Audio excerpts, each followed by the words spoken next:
Well, they say just they're going to put it in storage. They're going to hide it from view. It's offensive, going to hide it from view, which doesn't solve the problem at all.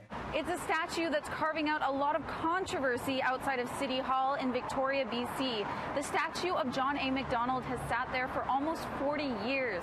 But now, as part of reconciliation with the First Nations community in that area, it is being removed. And the sculptor is shocked.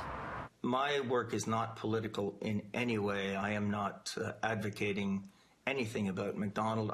He was our first Prime Minister, but his shadow falls heavy across First Nations communities here in Canada. John A. Macdonald's government oversaw Canada's first policy on residential schools.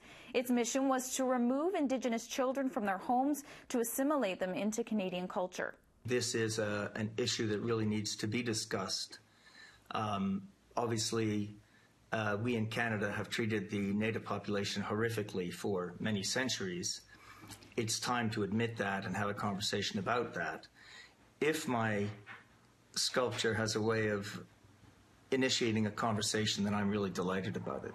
Saturday's removal of the statue met with two very different crowds, one of protest and another of cheers. Now, Canada is an amazing place, and obviously the first Prime Minister had a lot to do with that, bringing the nation together. So I think it's not a question of does it go too far or does it not go too far. I think it's a question of what kinds of hard conversations do we need to have about our past, even though we do live in one of the best countries in the world. Now that the statue's 36-year stand is over, John William Dan has a suggestion for where it should go next. Perhaps it ought to go on tour. The sculpture ought to go on tour. Say, okay, is this offensive? What are the complaints about it? What is the history of Canada? So use the sculpture as a focal point to have a discussion about the history of Canada, the situation at the time, the Native situation, the complaints today. You know, use it as a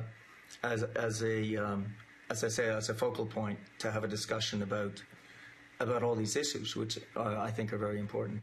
In Vancouver, Ashley Burr, City News.